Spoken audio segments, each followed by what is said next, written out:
karena pendapatan non halalnya jadi nambah. Seperti itu Kang. Jadi sekarang memang sudah mulai itu ada perubahan sektor lagi. Dan saya melihat, nah ini juga dari sekuritas besar menyarankannya ya di sini ya, misalnya saham-saham yang terkait dengan telekomunikasi ya, kemudian juga ada perbankan, kemudian ada consumer goods ya. Kalau di sini sahamnya misalnya ada ICBP gitu.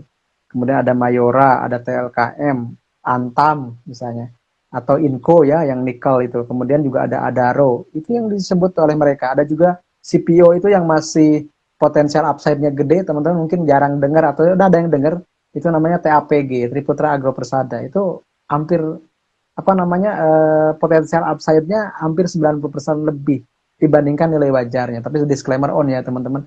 Ini salah satu juga sektor menarik di tahun depan tuh CPO, karena kalau benar-benar ada kebijakan biodiesel yang sudah lama didengungkan pemerintah dan ternyata mulai diimplementasikan, maka saham CPO menjadi menarik. Begitu mungkin kan. Oke, terima kasih Mang. Ini menarik sekali tentang window dressing ini ya. Kemudian ada tadi banyak sektor-sektor yang menarik buat teman-teman kira-kira bisa diinvestasikan. Oke, Mang sih kita beralih ke Q&A nih. Ada beberapa pertanyaan dari teman-teman. Oke. Dari Rudiatul Hilal Agustin kan ya. Cara ikut Hmm. investasi gimana Kang? Oke. Cara Cara ikut buka investasi itu ya sekarang lebih mudah ya Kang Sofyan ya, apalagi di pasar modal syariah nih, di komunitas pasar modal syariah sangat rajin memberikan edukasi dan juga konten-konten seputar bagaimana sih cara menjadi investor. Cara mudahnya sih menjadi nasabah broker itu ya. Kenapa? Karena kalau ilustrasinya adalah kalau kita ingin menabung di bank, kita harus jadi nasabah bank. Kalau kita ingin bisa membeli saham atau menabung saham, kita juga harus menjadi nasabah sekuritas atau broker atau anggota bursa. Nama lainnya kan sekuritas, anggota bursa, broker, pialang gitu. Kenapa? Karena di situ pintu masuknya gitu. Kita nggak bisa beli langsung saham TLKM dari PT Telkomnya. Kita nggak bisa beli saham Adaro dari PT Adaronya. Tapi kita beli saham mereka itu lewat Bursa Efek Indonesia. Dan Bursa Efek Indonesia ini hanya pasarnya membuka apa kios-kios. Nah, kiosnya ini adalah anggota bursa atau katakanlah apa namanya broker atau pialang tadi gitu kan. oh. Kemudian ini ada pertanyaan lagi nih dari Susilo Setiawan katanya. Cara membebaskan saham syariah yang nyangkut di atas tapi takut cut loss. Nah, ini gimana nih? Mungkin mengasih tipsnya. Oke, Pak Susilo ini guru saya Pak dari Bandung juga tuh. Oh, Beliau dosen tuh kalau tidak salah ya. Jadi kalau ditanya cara membebaskan saham syariah yang nyangkut di atas gitu ya. Sebenarnya sih kita harus flashbacknya dulu beli sahamnya ada trading plan nggak gitu. Ada trading atau investment plan nggak gitu. Kalau misalnya trading plannya udah jelas kan, misalnya saya beli di 1000, kalau ke 900 saya jual karena itu sudah menyentuh batas batas stop loss saya. Nah itu kan dari awal kalau sudah ada planning kita exitnya gampang, exit plannya gitu. Investment plan juga sama. Misalnya ini saham kalau laba bersihnya anjlok saya akan jual. Saya pernah lakukan itu Kang. Jadi kalau saya mah kalau udah laba bersihnya anjlok besar kemudian ada masalah dengan manajemen itu saya nggak ada ampun jual aja meskipun rugi. Kenapa? Karena memang sekarang sahamnya pun hampir delisting gitu. Jadi teman-teman juga perlu memitigasi ya. Istilahnya kalau kita ada bencana alam itu kan ada mitigasinya. Ada persiapannya kalau misalnya kira-kira akan jatuh gimana ya. Kecuali seperti saya, ada satu akun yang kalau hilang pun nggak masalah. Nah gitu kan itu juga salah satu manajemen risiko Kang Sofian. Jadi satu akun tuh saya mah disitu nyimpen duit lupa lah. Kalaupun misalnya sampai hilang semua pun saya nggak akan nangis gitu. Nah itu kan juga manajemen risiko. Kembali lagi ke money management sebenarnya. Tapi kalau misalnya teman-teman memang tadi ya kata Pak Susilo itu gimana ya kalau ingin membebaskan sahamnya tinggi apa yang nyangkut tinggi gitu. Sebenarnya teman-teman boleh misalnya buka akun baru gitu ya. Kemudian di situ fokus dengan modal yang baru gitu. Itu mah lupain aja gitu. Atau pakai kalau saya sistemnya sistem batch kan. Sistem angkatan. Misalnya gini. Saya beli saham Unilever di 8.000 pernah. Dan sampai hari ini masih ada teman-teman. Saya mah tidak malu mengakui kebodohan atau mengakui kesalahan transaksi ya. Karena saya bukan influencer yang suka pom-pom kan. Saya cerita pasar modal apa adanya, bukan ada apanya. Seperti itu. Jadi bisa 8.000 ya saya punya gitu. Tapi saya nggak jual, diamin aja. Tapi saya juga punya lever di saham 3.200. Oh, Yang sudah mungkin saya mau jual nanti kalau sudah nembus. Saya sampai lupa gitu. Saya ternyata punya saham Unilever yang saya beli di 3.200. Jadi ketika saya punya banyak harga, oh yang 3.200 jual dulu deh. Karena udah untung di 5.000 itu udah untung. Katakanlah saya kemarin di 5.300 dari 3.200. Berarti kan itu sudah 2.100. Saya sudah untung 70% kan. oh, Jadi kalau ditanya, paham sih alhamdulillah. Unilevernya masih iya, Unilevernya masih nyangkut ya? Enggak, saya bilang. Ya. Kan rata-ratanya tinggi, enggak. Yang nyangkut yang 8.000, tapi yang 3.000 untung gede. Jadi saya membangun psikologinya kayak gitu kan. Jadi dibuat saya enjoy aja. Ada yang nyangkut diamin aja gitu. Jadi kita kita nggak pakai harga, kalau saya nggak pakai harga average. Saya ingatnya saham ini saya beli di harga di bawah sekian, di harga sekian saya jual. Yang di atas diamin aja, nanti juga kalau nyampe lagi ya saya jual, kalau enggak ya santai aja. Bukan uang panas, bukan uang pinjaman online, bukan uang pinjaman teman, uang saya sendiri. Tunggu aja. Saya pernah hold satu saham 5 tahun baru pulih ke harga asal, nggak masalah, karena saya bisa sabar gitu. Kalau teman-teman nggak sabaran ya jangan pernah mau nyangkut. Kalau nggak sabaran harus ada cut loss. Tapi kalau bisa sabaran seperti saya, 5 tahun nggak hidup-hidup juga santai. Bahkan di suspend juga ada yang lebih dari 5 tahun santai aja. Istilahnya nggak kembali juga nggak masalah. Karena dulu juga uangnya sudah diikhlaskan dari awal. Nah itulah pentingnya money management gitu kan. Jadi kalau misalnya sekali lagi ya, kalau trading harus ada cut loss gitu, harus ada cut loss. Kalau misalnya sudah dari awal sudah disiapkan cut loss, harus cut loss juga. Tapi kalau misalnya saya siap dengan risikonya ya, bukan karena misalnya meniru influencer misalnya kata orang juga harus begini, bukan. Tapi kita sudah siap ruginya berapa gitu.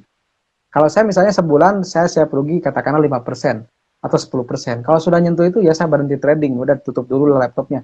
Nanti bulan depan baru mulai lagi. Seperti itu kan. Oke, Kang. Jadi emang penting banget ya, ketika kita mau invest tuh, kita harus selain siap untung, siap rugi juga nih. Harus Makanya kita lebih siap perlu, rugi. ya, cuma kita perlu memitigasi ya. Nah, salah Hmm. satunya kita perlu pakai uang dingin ya. Nah, selanjutnya mungkin apakah, jadi kita sebaiknya punya satu portofolio untuk investasi dan satu portfolio untuk uh, trading ya, Mang Zik. Kayak seperti gitu Betul, ya. betul. Mm.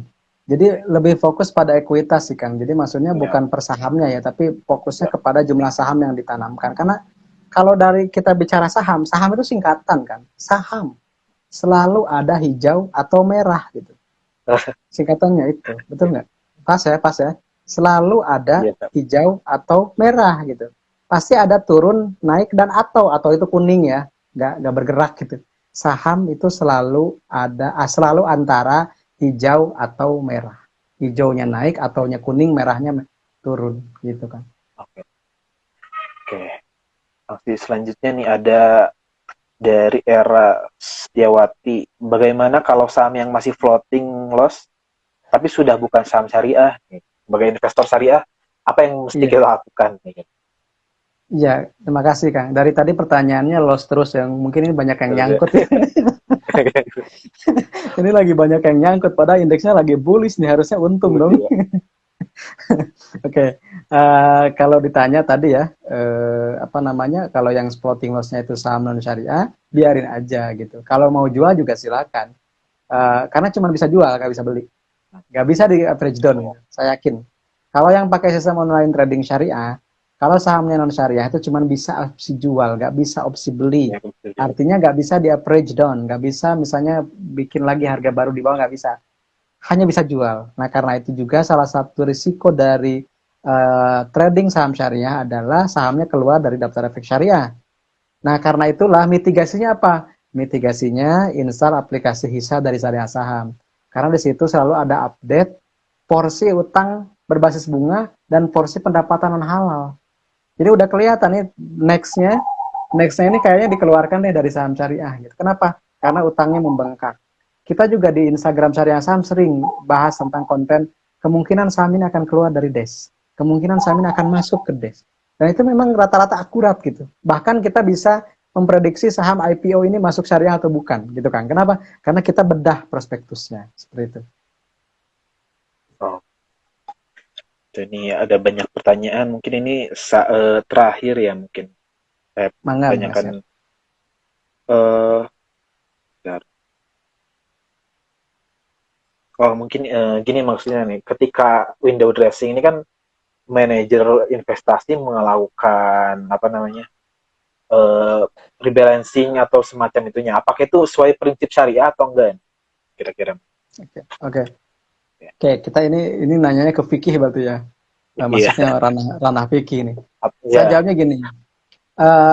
Yang menjadikan sesuatu itu bernilai boleh atau dihalalkan ya secara muamalah syariah, secara hukum muamalah itu ketika memenuhi dua hal kalau dalam konteks pasar modal syariah. Pertama adalah objek dari transaksinya merupakan efek syariah atau merupakan instrumen yang diperbolehkan secara halal, secara fatwa di kita. Gitu. Kan memang beda dengan fatwa negara lain ya, itu negara lain, itu kan kita, ya, pasarnya di kita, pasarnya bukan di Saudi, pasarnya bukan di Turki, pasarnya bukan di Malaysia, ini di Indonesia, gunakan fatwa yang ada di kita dari sana MUI. Gitu. Nah, dua hal, pertama objeknya, misalnya saham, reksadananya itu harus syariah. Yang kedua, cara belinya, transaksinya harus sesuai dengan transaksi syariah. Kemudian pertanyaannya, apakah rebalancing itu sesuai dengan syariah? Saya bertanya balik, apa yang dilanggarnya? Apa tindakan yang dilanggarnya? Kalau misalnya itu rebalancing itu untuk mempercantik atau misalnya kita menukar saham atau menukar instrumen dengan yang lebih prospektif, bukankah itu lebih baik gitu? Lebih oh, maslahat iya. buat semuanya. Justru lebih baik kan sebenarnya gitu. Karena kan kita dibolehkan membeli jangankan melepas saham dalam waktu beberapa bulan, menjual saham dalam waktu menitan juga boleh. Apalagi semesteran, apalagi tahunan gitu kan. Kita rebalancing itu kan kita mengeluarkan saham yang kurang bagus, membeli saham yang sedang bagus. Jangankan tahunan gitu. BPJS pun boleh kan. Beli pagi jual sore maksudnya. Oh, iya. Itu juga kan boleh. Atau misalnya beli jam 9, jual jam 9 5 menit. Itu juga boleh. Gitu. Kenapa yang singkat itu aja boleh untuk mengatur portofolio kita, apalagi yang bulanan bahkan tahunan. Manajer investasi itu jarang ada yang harian manteng running trade kan. Pasti dia butuh waktu 3 bulan sekali minimal laporan keuangannya diperhatikan. Jarang mungkin ada yang manajer investasi reksadanya ditradingkan, itu bahaya kan. Dan Iya, juga ada iya. OJK kan diatur oleh OJK seperti apa gitu. Jangan sampai lebih dari modal sekian sekian. Sekalinya dilanggar kena lagi Wasraya. Kemudian apa kemarin Narada ya atau reksadana-reksadana yang kemarin sempat rame itu Ya. ternyata kan ada yang ditradingkan di saham-saham yang sebenarnya tidak diperbolehkan dibeli gitu kan. Ya saham-saham yang akhirnya saham-saham grup apa ya, grup tertentu lah gitu dan akhirnya kena seperti itu. Jadi kalau Oke. saya sih melihatnya kalau ditanya apakah itu boleh sesuai syariah, al aslu fil asya, al aslu fil muamalah al ibahah hatta yadullah dalil ala tahrimih gitu. Segala sesuatu dalam tindakan muamalah itu boleh saja sampai ada dalil yang mengharamkan. Di Indonesia, kalau untuk portofolio sahamnya, kita menggunakan fatwa nomor 135 tahun 2020. Kalau mekanisme transaksinya, kita menggunakan fatwa nomor 80 tahun 2011. Oke. Alhamdulillah semoga terjawab ya semua teman-teman di sini. Terima kasih atas kehadirannya nih. Makasih waktu kita cuma 1 menit lagi ternyata. Siap. Gak kerasa Oke, nih Kang. Mas ya. Ya, nuhun pisan. Oke, Ya. semoga teman-teman semua dapat manfaat ya dari diskusi kita pada sore hari ini. Nah, terima kasih kepada Mang Abdi yang udah bersedia nih sharing ilmu-ilmunya tentang fenomena window dressing ini. Kemudian tadi ada kita sharing-sharing cerita gimana transaksi saham ya yang pada nyangkut. Semoga pada akhir tahun kita dapat hijau lah, insya Allah ya. Siap, Oke, siap.